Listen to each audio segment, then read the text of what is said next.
वही बच्ची जिनके हाथ में सिर्फ फूल है, सिर्फ वो बच्ची, ठीक है। और दीगर बच्चे खामोशी के साथ तशरीफ रखें, अफरा तफरी का माहौल न बनने दें। हमारे मेहमान खुसूसी जनाब मोहतरमा इलम हसन साहिबा CGM करनाल को तशरीफ ला चुकी हैं। हम मैम साहिबा का तहे दिल से शुक्रिया अदा करते हैं। मदरसे की जानिब से, हजरत मोहतरम साहब दावत बरकातुल आलिया की जानिब से और तमाम इंतजामिया के मोहतरम साहिबा का पुरजोश और पुरतबाक तरीके से इस्तकबाल फरमाए।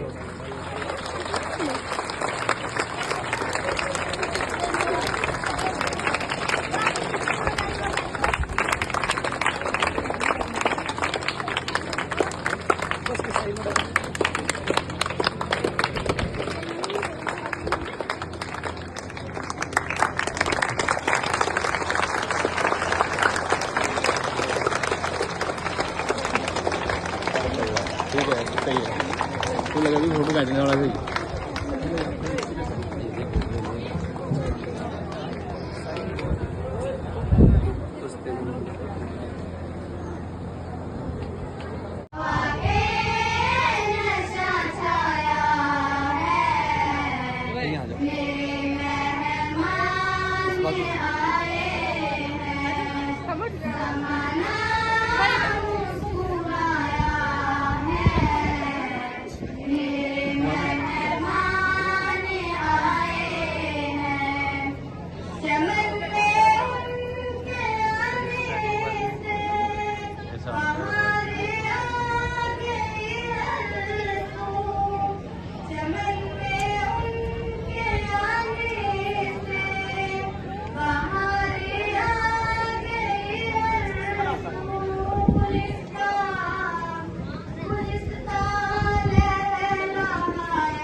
लग रहा है कनाडा के यार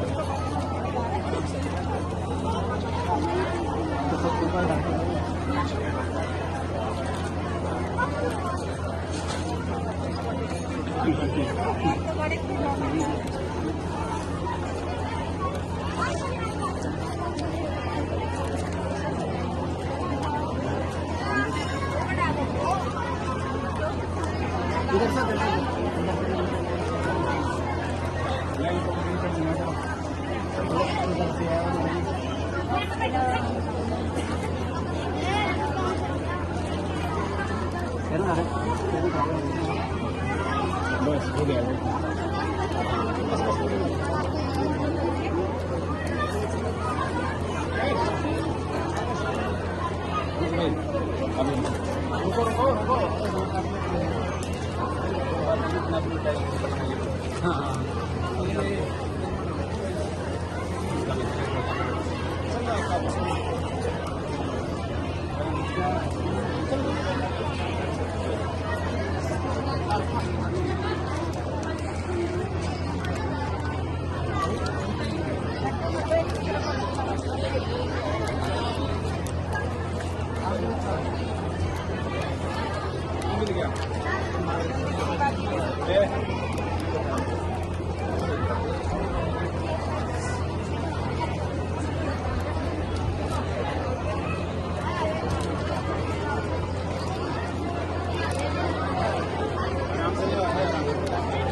बस इसी में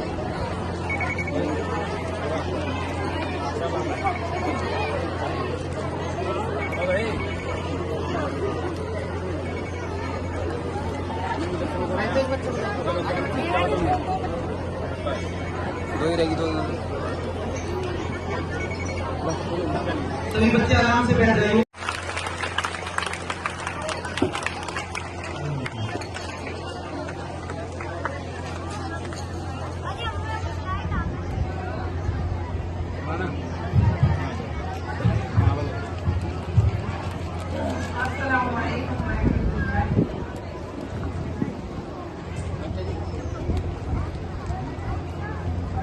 आपके विभागीय समाधान उन्होंने मुझे एक बात बताई कि लड़कों को पढ़ाने के लिए तो जबरदस्ती देते हैं, तो देखते हैं माँ बाप पैसा खर्च करके सब कुछ कर रहे हैं, लेकिन वो पढ़ नहीं रहे, लड़कियों को पढ़ने जाने नहीं दे रहे। टीचर्स उनके हाथ पाँव जोड़ रहे हैं कि घर बैठे पेपर दे दे, तो और वो 96% 92% ला रही है। इसलिए मैंने कहा था कि पिछली बार कहा था इस बार मैं आऊंगी तो थोड़े ना पेरेंट्स को भी बुलाना, पेरेंट्स की काउंसलिंग भी बहुत जरूरी है। क्यों नहीं पढ़ने दे रहे आप लड़कियों को? क्यों 8 के बाद या 10 के बाद आप जाने नहीं दे रहे?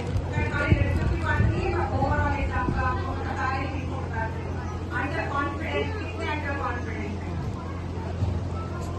चंडीगढ़ में मैं बच्चों की अदालत होल्ड कर रही थी, जुवेनाइल जस्टिस बोर्ड कहते हैं, जब बच्चों के केस चलते हैं। और वहाँ ऊपर कोर्ट होती है और नीचे बच्चों के home stay, children home observation home. तो हमने सोचा था कि बच्चों के लिए लाइब्रेरी बनवाते हैं ताकि वो थोड़ा पढ़ लेंगे, जो जेल के अंदर होते हैं बच्चे। वो 2019 की बात है, आचार संहिता लग गई थी, तो गवर्नमेंट ने तो हाथ खड़े कर दिए थे, प्रशासन ने, क्या पैसे नहीं दे सकते। हमारे सेक्रेटरी साहब ने कहा था कि मुझसे बोला नहीं, हम कैसे भी करो बनवाओ। तो 30 जून को रिटायर हो रहे थे, उससे पहले कराना था, आचार संहिता लग गई थी।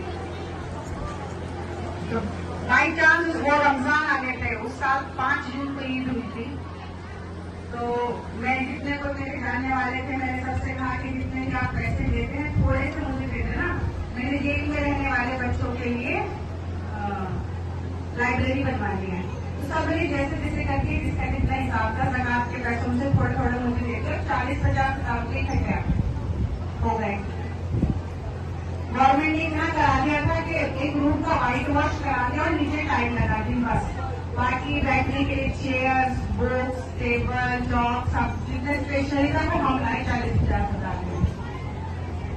अब जब ये रमजान के ज़कात के पैसे से ये सारी चीजें बनी थी, तो मैं चाहती थी कि थोड़ा सा मैं मैसेज दूँ कि हाँ भाई इनका कॉन्ट्रीब्यूशन है। तो मेरा एक स्टाफ मेंबर था अब्दुल, उसने भी पैसे दिए थे, राइडर सबसे ज्यादा उसी ने दिए थे 10,000। तो उसको भी मैंने हाई कोर्ट के स्टाफ से सम्मानित कराया था। 5 जून ईद के दिन इनॉग्रेशन हुआ था उस लाइब्रेरी का। मैंने कहा जो अब्दुल जहाँ रहता था उस एरिया के जो मौलवी साहब थे, हमने उनसे कहा कि मौलवी साहब से कहना है आप आए और आपको हम हाई कोर्ट जज साहब से सम्मानित करवाएंगे, क्योंकि हमें ये था कि कुछ नहीं इनको क्यों सम्मानित करा दो, तो हम बताएंगे कि ये रमजान में ज़कात के पैसों से बनी है ये लाइब्रेरी।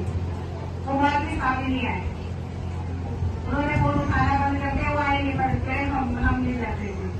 अब पता नहीं वो डर गए या पता नहीं क्या हुआ, वो आए नहीं। इतने अंडर कॉन्फिडेंस का ये एग्जाम्पल है। क्यों नहीं आए? मुझे पता है कि जैसा आप बुला रहे आपको सम्मानित कराएंगे, अब्दुल के अच्छे खासे वो नोट से क्यों डर गए? और एक पॉइंट के बाद उन्होंने फोन उठाना बंद कर दिया। क्या वजह है ये इतना अंडर कॉन्फिडेंट होने की? क्या वजह है? वो बात नहीं है, मेरे अपने फादर के ऐसे थे। जब मैंने 10th क्लास में जीरे में टॉप किया था, तो हमारे शहर के बहुत बड़े डॉक्टर थे, डॉक्टर खान, इंग्लैंड से पढ़ के आए थे वो। तो वो हमारे घर आए, उस वक्त मेरे फादर मिले नहीं, वो जा रहे थे आगे कहीं ऑपरेशन करने, बोले मैं वापसी में रुकूंगा। मेरे फादर ने जल्दी से ताला लगाया, जब मैंने सो गए आगे देख के बात करने पड़ी। तो क्या मतलब क्या रीजन है? क्यों इस चीज का कॉज ढूंढो कि आपके बेटे स्कूल चला रही, कॉज ढूंढो, रीजन ढूंढो, हिट द कॉज। इतना अंडर कॉन्फिडेंट होने की क्या वजह है? कोई इंग्लिश में तो वो बात करते नहीं, हिंदी में कर सकते थे, उर्दू में कर सकते थे। और उन्होंने एक सर्टिफिकेट देना था कि उनके जाने से मैसेज करने हो जाता, जो मेरा पर्पज था, वो अपना सर्टिफिकेट लेते, शुक्रिया बोल करते घर चले जाते, बट नहीं है।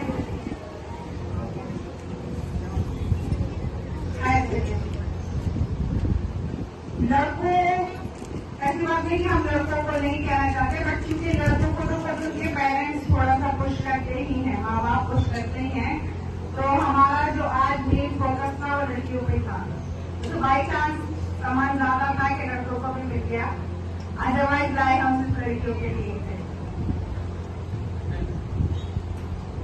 अगर कोई कहे ना कि तुम ये नहीं कर सकते, उस चीज को टेक एज ए चैलेंज ले लो कि मैं कैसे नहीं कर सकता। तो क्या डीसी कैरेक्टर बनोगी? हाँ, डीसी कैरेक्टर तो इंसान ही होते हैं, वो भी तो रोटी चावल ही खाते हैं, वो कोई हीरे मोती सोने चांदी के लिए बने होते हैं। हम तुम में से ही होते हैं। कल तक शायद जब वहां बैठी थी, आज मैं यहाँ खड़ी हूँ, कल को हो सकता है तुम में से कोई यहाँ खड़ी और लेक्चर दे रही हो, ठीक है? और क्यों नहीं चीजें सम्मानित किया है और भी बच्चों को हम कर रहे हैं, मैं इसका क्यों इम्पोर्टेंस में मानती हूँ। मेरे पास बहुत सारे सर्टिफिकेट हैं, ऐसे बहुत सारे मेडल हैं और मोमेंटोज हैं। शायद उन सर्टिफिकेट का आज मेरे लिए कोई आज वो कुछ कर नहीं रहे, जो होना था हो गया, मैं बन गई हूँ, उससे मॉनिटरी को फायदा नहीं हो रहा। लेकिन मुझे ये फील होता है कि एक एक सर्टिफिकेट, एक एक मेडल ना एक एक सीढ़ी का काम करता है। आप मोटिवेट होते हो कि अच्छा मैंने इतने नंबर लाई तो मुझे ये मिला, इससे ज्यादा लाऊंगी तो शायद इससे बड़ा मिला। आपको मोटिवेट फील करते हो, रिकॉग्निशन करते हैं कि हमने अगर अच्छा काम किया है उसको कोई पहचाने, उसको सम्मानित करे। ये मेरे